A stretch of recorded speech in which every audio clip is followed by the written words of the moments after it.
Hello, people, and welcome once again to Moral High Ground. And I'm talking about karma today. But before I get into karma, I like to say you can check out my podcast on Spotify and whatnot. Just go around, listen to the Moral High Ground, and share it with your friends. And either laugh at me, agree with me, complain about me, whatever. But go on and spread the word. And you know, let's get into this. So wherever podcast is found. So let's just put it that way. Um, so I'm talking about karma today because I had a conversation recently with an individual who was talking about um, not giving a damn and like not being a hoarder with stuff and things like that. And I know it sounds weird, the conversation hoarder or whatnot, but it reached what I was saying was you got something and you don't like it, you don't use it, someone gives it to you, and you find someone that actually needs it, you give it to them. Don't just throw it away because you got a lot of junk, and that person will, needs that thing.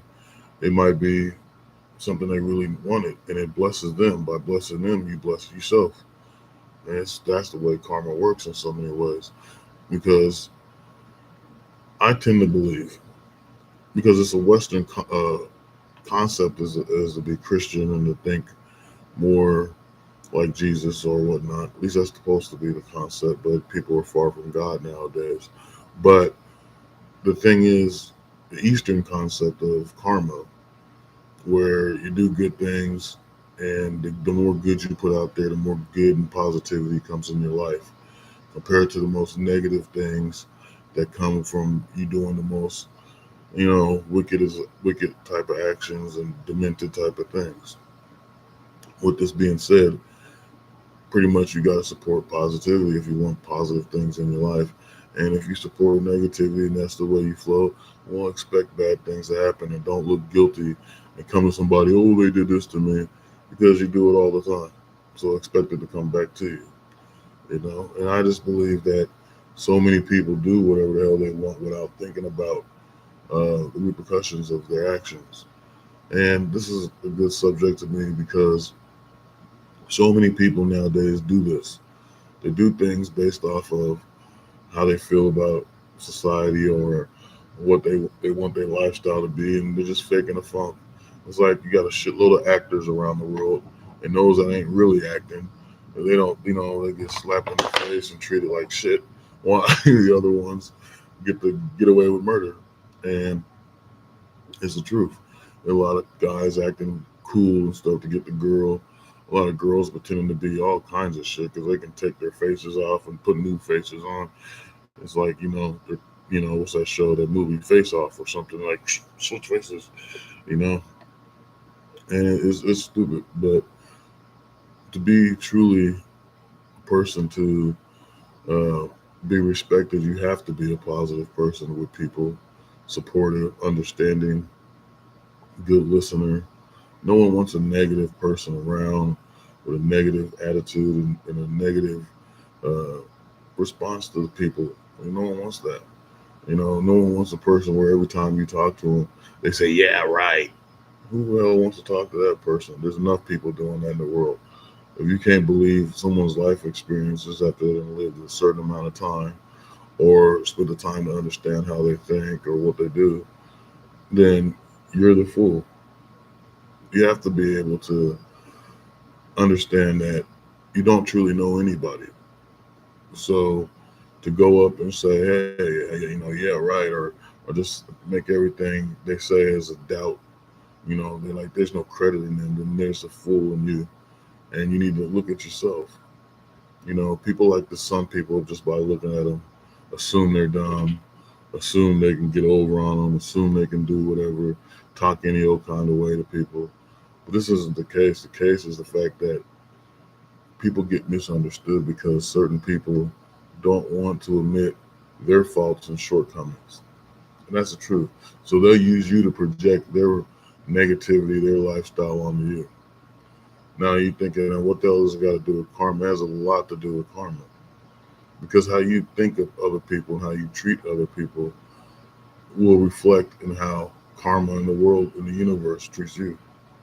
You know, I tend to think, and this is where I'll go back to when I was saying that Western society is mostly Christian, but I tend to think because it's so odd, especially with how certain people in culture in the country hate Asian cultures, even though they steal everything from Asian cultures like they do every other culture. You know, they steal the martial arts, they steal the anime, they steal the dress style, they steal the what's that K-pop, all that shit. They steal it and they try to make it their own and integrate it, but it came originally from Asia. Same thing with the films industry. A lot of stuff comes from Asia and they play it off like it's American by replacing, like The Good Doctor is actually a show that was made in Korea, but in America they took it on, and there's a boy that played Norman Bates, and I guess he played Charlie in the Chocolate Factory or whatever. But what the hell? You know what I mean? It's like you stole the whole culture thing and made it your own. So, and a lot of it has to do with wars and all that shit in history, like WW2 and Korean War and all that. So, my thing is this: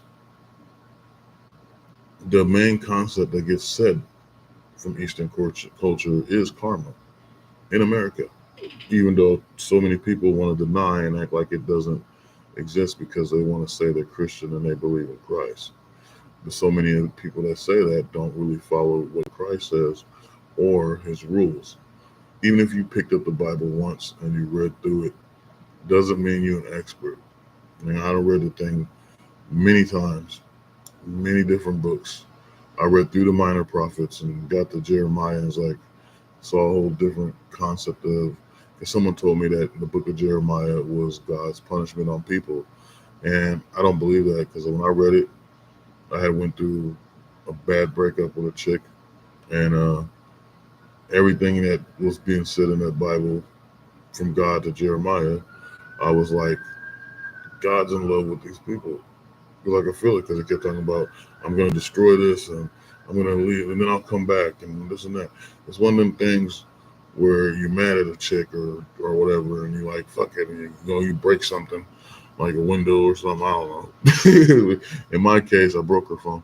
And it's like, you leave and then you come back because, you're like, oh, I still love her, but I want her to do this and change so I can love her better, type of thing.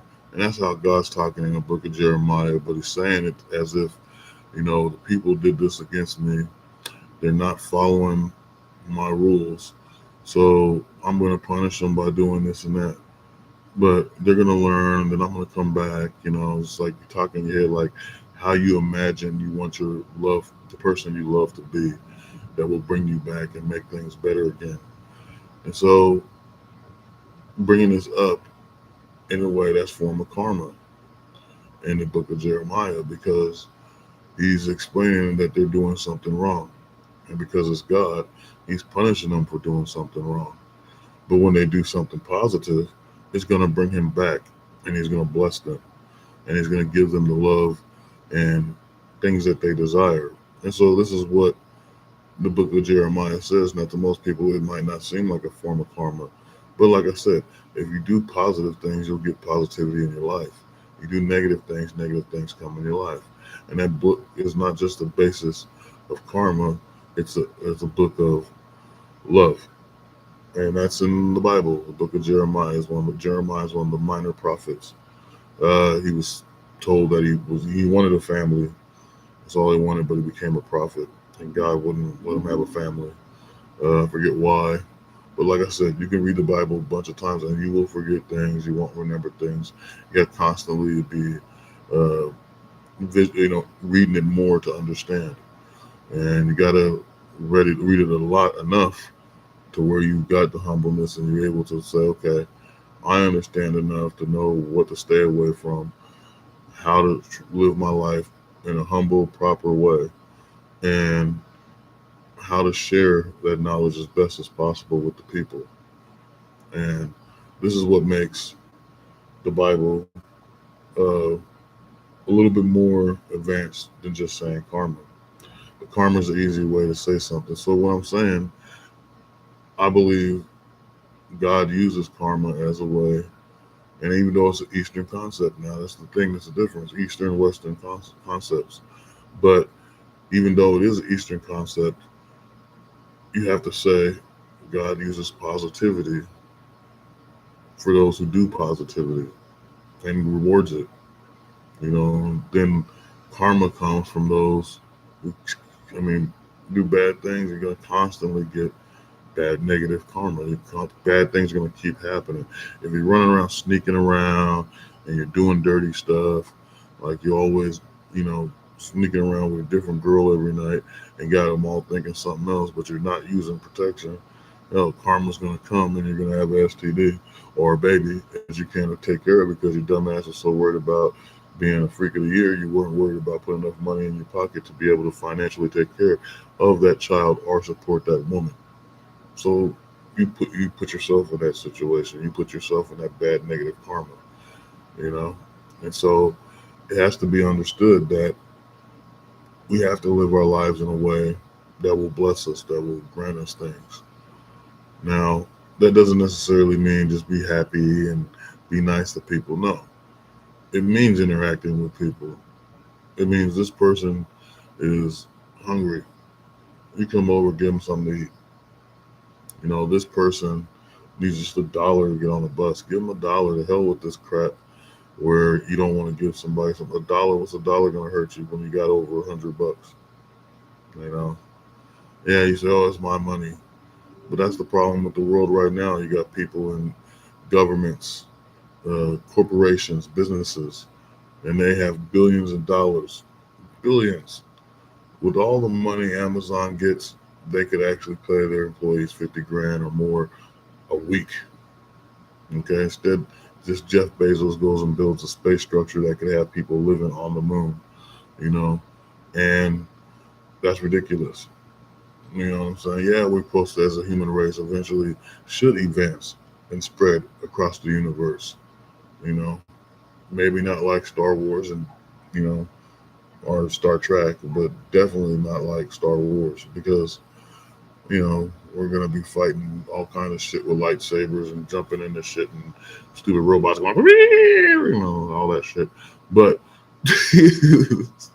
in all honesty, it's just you claim to be a nation under God. This is what America claims to be. But all I see is ungodly acts, and I know I'm not the only one. The problem with that is there's not enough people believing in this faith or a strong thing that can guide them in the right path. And it's because they don't know any better. And all the things that's being advertised and put out there in the world are negative things, concepts that are ungodly, things that will make an individual crumble in life because they thought it was a good thing, a fun thing then. And then later on in life, they're like, damn, why the hell was I doing that? It comes to a point where a person has to mature on their own, but they have to realize that the people and some of the things they're doing aren't worth being around. And this is, like I said, a karma thing because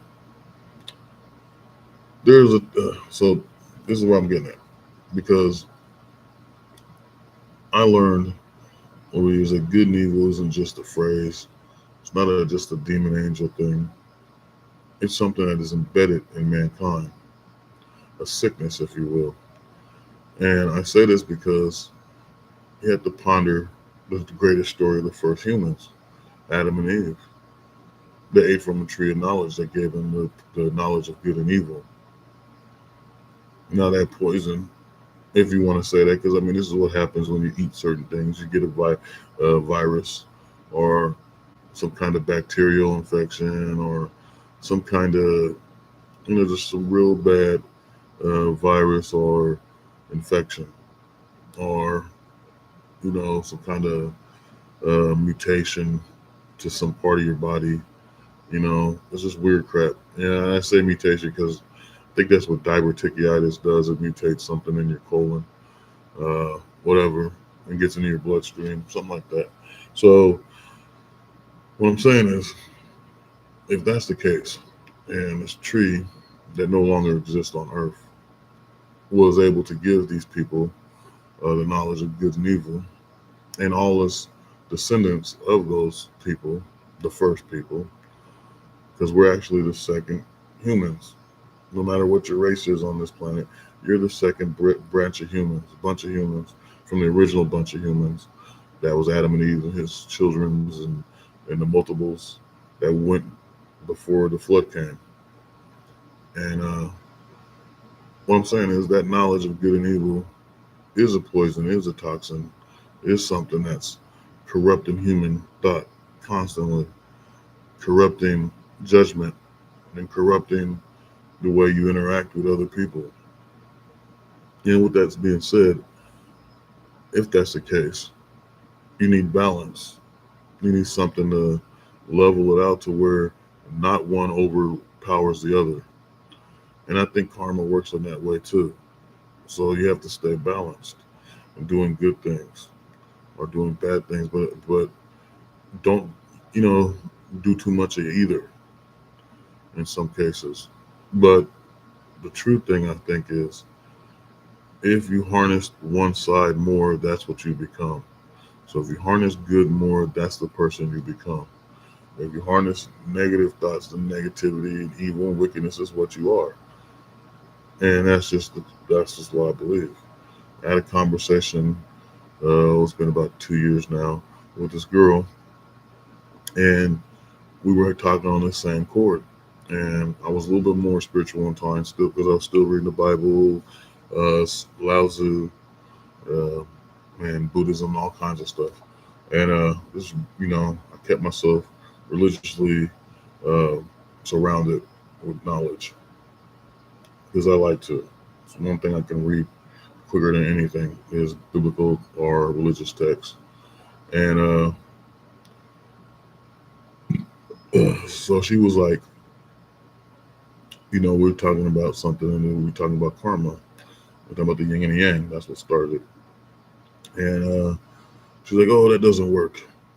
God isn't like that." So yes, God's not, but humans are. You know, like, oh, you think God has a yin and yang and is a balance, and it's no. I think humans are. And the other guy that was there agreed with me because it makes perfect sense.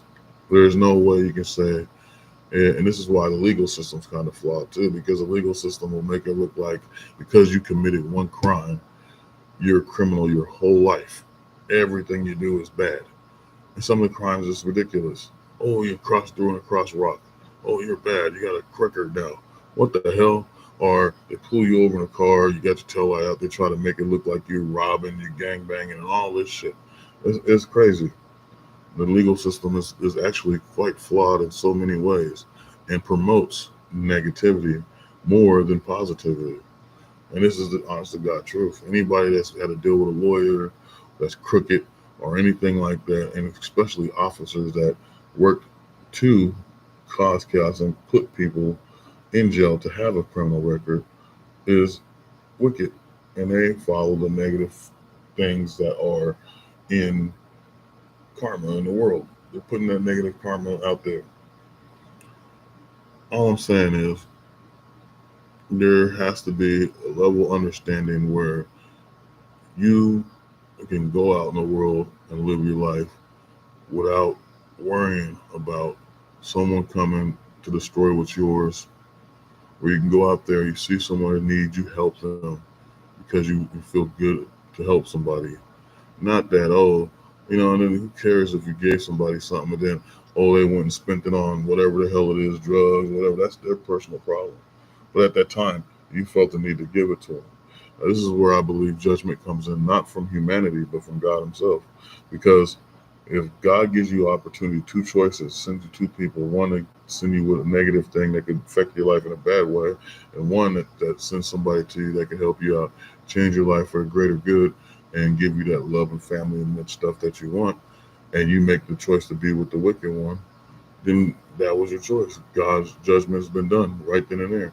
Bam, you picked the one that was wicked. This is where your life is going to go. So karma's the same way. You pick your choice. If you come and offer something to someone, and you see them in their need, and they decide to do something wicked with it instead of something positive, then they're judged right then and there. But by you giving them something, it doesn't mean that you're supposed to judge them. I mean, this is you're the person that God's using as an instrument to give this person something as a test of judgment. That means you are pretty much God's angel, worker, whatever at that moment. So you have to think like that. You have to think like, because we're souls harnessed in flesh, and so our souls have to answer to somebody, and so it answers to God. And the way we interact and do things either strengthens our souls or weaken it. And I say helping people strengthens your souls and make you feel good. I help people sometimes. I just be like, hey, I did it. Good job. Like it's a mission. And I done did it so much in my life that it doesn't bother me. And other people like, and it's to a point now where I can see the people that try to take advantage of my good nature. But don't get me wrong, I'm not completely naive. I don't go and just try to give everybody my last. Even though I've been there, I've done that. I gave people my last damn dollar or whatever, and I'm sitting there like, oh, or I'm broken, I'm whatever. And but I don't really ask for much. So that's the thing that's the difference. And most people keep asking, I choose not to ask or get people too involved in everything I'm doing. And that's only because I want to protect myself from anything and negativity that might come my way.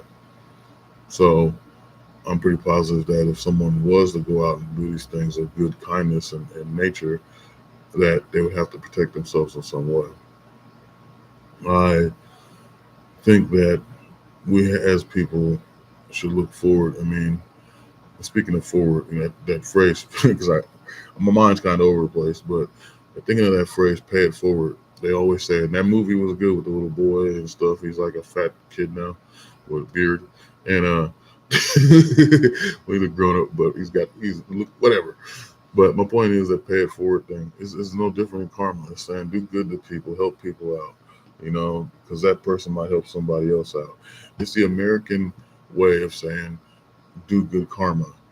That's what pay it forward is. So I mean, that's the way to take it away from the Easterns and give it a Western slang, and that's what they did. Pay it forward is that's all it is.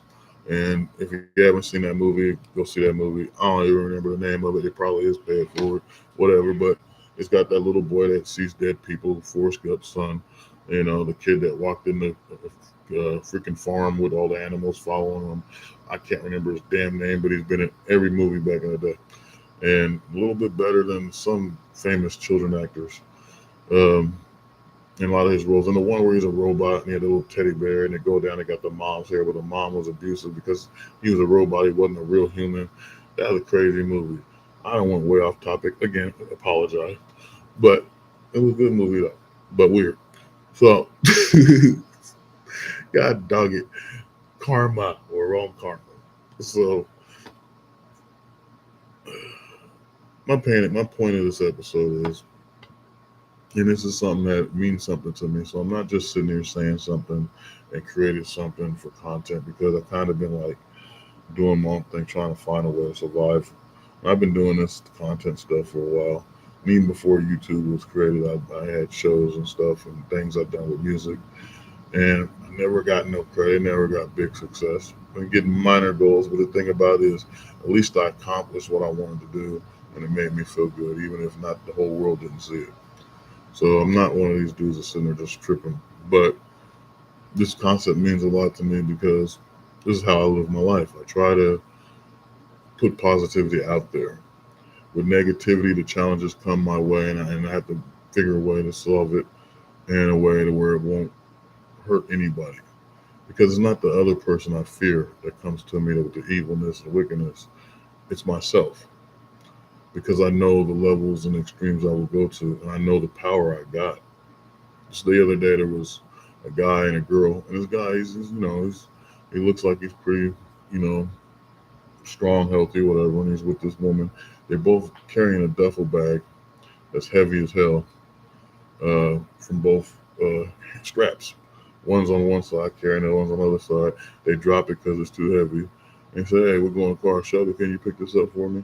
And I go over there, grabbed both straps, and whoop, put it over my back. Let's go. And they were like, God dang, like, oh, you're cock strong and all this. And it was shocked, right? I know my strength. But I learned over the years to hold back on my strength. Not just because, let's say it's like Superman. You know, he's super power. He can lift a freaking car. He can throw a tank, all this shit. But he chooses to be normal, and he chooses to act weak because this is what people are used to. And if you use your strength in a certain way to prove you can lift a tank and stuff like that, then people will look at you oddly. Not just those that will idolize you, but you will be a threat to those that fear you. And so this is why I choose not to use my strength and let people see how powerful I am, both physically and mentally. In this case, I am trying to show you a little bit of my mental uh, power or knowledge to try to guide humanity on the right path. And this is my point of even creating this whole podcast. I want to guide us back to a place of humbleness, warmth, love, kindness, and maybe I'm not a good spokesperson, or maybe I haven't perfected it to the point where it becomes good enough to where the rest of you guys will like it. But one day, hopefully, it'll come together and make sense to the world. But you have to hold back your strength. Forget being a big guy like, yeah, I'm the shit. I'm the tough guy. You want to do something? I'll show you, man. I'll show you what I got. Well, go ahead. Show them what you got, and you'll be 6 feet under because you got to walk the walk or either talk the talk. Otherwise, you'll be lying and chalk. You know, that's what they say. And so